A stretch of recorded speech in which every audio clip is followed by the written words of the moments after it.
নবীজি বলেছেন 3 তালাক দেওয়ার পরেও যদি কেউ আবার স্ত্রীকে নিয়ে সংসার করতে চায় তাহলে সে যেন নিজে বমি কইরা নিজের বমি খাইতে চায়। নাউজুবিল্লাহ। এমনটা কেউ কোনোদিন পছন্দ করবে না। বমি করার পর এই বমি আবার নিজে খাবে এমন কোনো মানুষ কোনো মনে হয় দুনিয়াতে পাওয়া যাবে না। এমন রুচি নষ্ট মানুষ পাওয়া যাবে না। অতএব রাসূল বুঝাইলেন, বমি করা বমি যদি তুমি খাইতে না চাও, এটা যেমন অপছন্দ করো, ঘৃণা করো, ঠিক তেমনি তালাক যদি 3টা দিয়া তারে বিদায় করে দাও। 3 তালাক যদি হয়েই যায় তাহলে আর তারে ফিরে আনাটাও এরকম বমি খাওয়ার মতোই তুমি ঘৃণা করো। শরীয়ত অনেক শক্ত করেছে। এমন একটা বিষয়, হালাল জিনিসের ভিতরে শরীয়ত যত জিনিস হালাল করেছে এর ভিতরে রাসূল বলেছেন সবচেয়ে নিকৃষ্টতম হালাল হলো তালাক। অর্থাৎ তালাকটা শরীয়তে বৈধ দিতে চাইছে না, একটা সংসার ভাঙ্গার অনুমতি শরীয়তে দেয় না। এক কথায় দেয় না, ওই তালাক না, ওই আল্লাহর কাছে এত পছন্দ যে না, সংসার ভাঙ্গা যাবে না। কিন্তু এরপরও দেওয়া হয়েছে যখন কোনো সুযোগ থাকে না, সংসার করার কোনো সুযোগ আর রয়েছে না। পারিবারিকভাবে বসা হয়েছে, ঘরোয়াভাবে বসা হয়েছে, পারিবারিকভাবে বসা হয়েছে, সামাজিকভাবে বসা হয়েছে, সব দিক দিয়ে যখন কোনোভাবে আর সমাধান করার সুযোগ নাই, সংসার জাহান্নাম হয়ে গেছে, দেয়ালে পিঠ লেগে গেছে, তখন শরীয়ত বলে যে এখন উপায়টা কি, একটা কিছু তো করতে হবে। সব চেষ্টা ব্যর্থ, এখন তো এর একটা সমাধান লাগবে। ওই জায়গাতে যে শরীয়ত বলছে সমাধান হলো আলোক হয়ে যাও, তালাক দিয়া।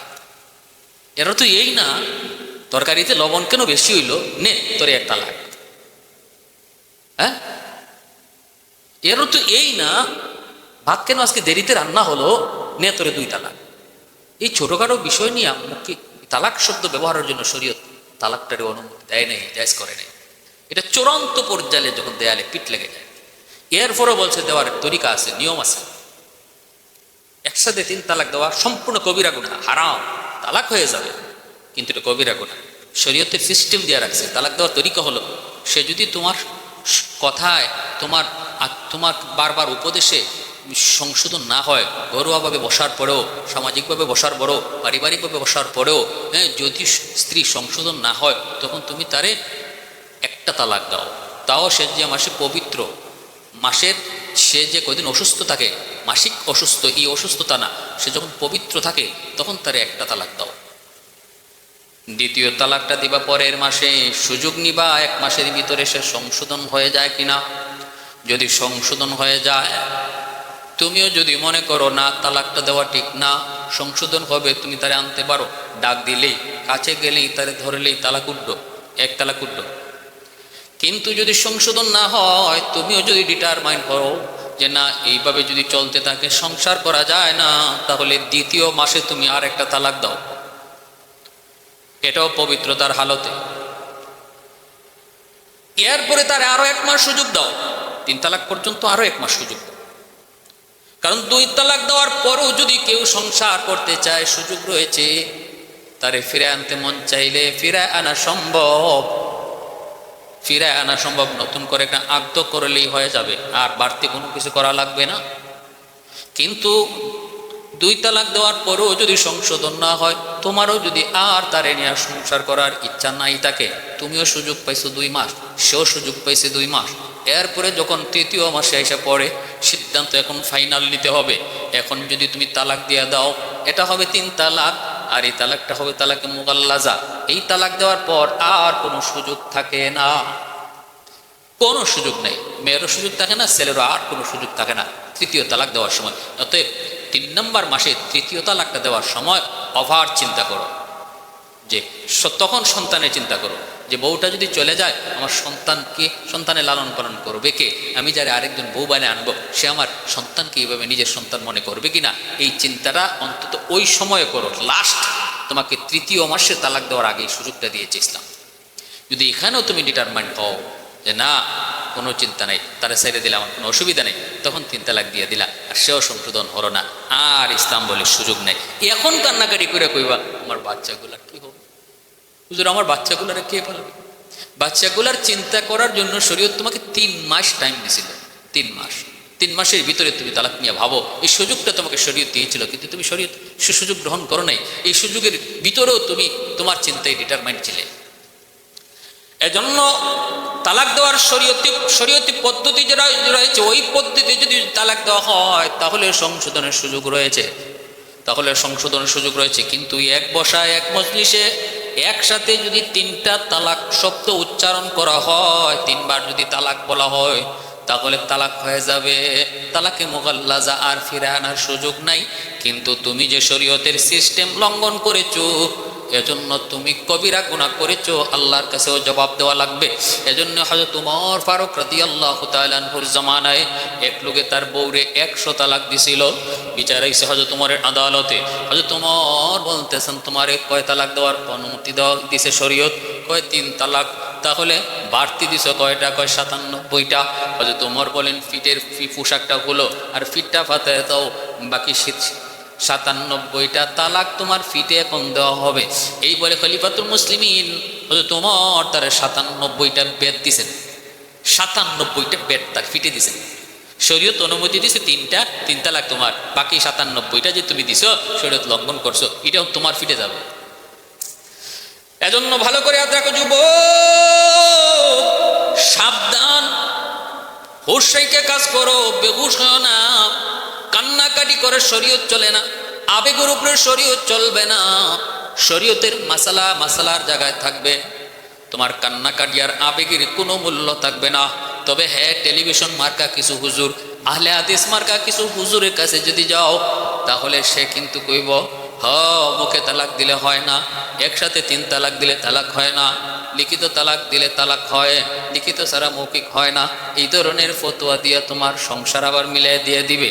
ভালো করে মনে নেই, খবরদার, এরা হলো ইসলামের ডাকাত, এই ডাকাতের খপ্পরে পইরে বউ যদি নিয়ে আসো, তাহলে এই বউর সাথে যত সুক্ষণ থাকবা ততক্ষণই তোমার জিনা হবে, অবৈধ সম্পর্ক হবে, আর সন্তান হবে হারামজাদা।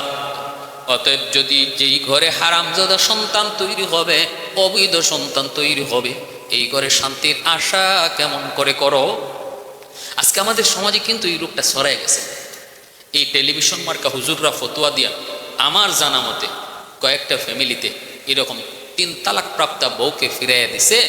আমাদের কাছে আসছে, আমরা কইছি আর আনা সম্ভব না, কিন্তু ওই টেলিভিশন মার্কা হুজুর বলছে তালাক হয় না, আনো, সংসারও করতেছে, সম্পূর্ণ জিনা, অবৈধ সন্তান হইলেও অবৈধ সন্তান হইতেছে। কেমন করে সুন্দর আর একটা সুস্থ সমাজ আশা করা যায়? কেমন করে একটা সুস্থ সমাজ আশা করবেন? এজন্য বলতেছি, দামেস্কের বাদশা তার সন্তানকে সুন্দরী মেয়ে বিয়ে করাইলো, সংসার ছিল বড় সুন্দর, কিন্তু কোনো কারণে তাদের সংসার ভেঙে গেল।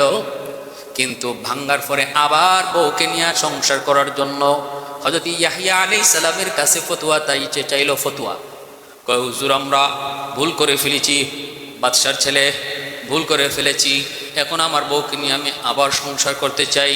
হযরত ইয়াহইয়া আলাইহিস সালাম তিনি বললেন, হারাম, আর সংসার করা যাবে না, কোনো অনুমতি নাই, সুযোগ নাই।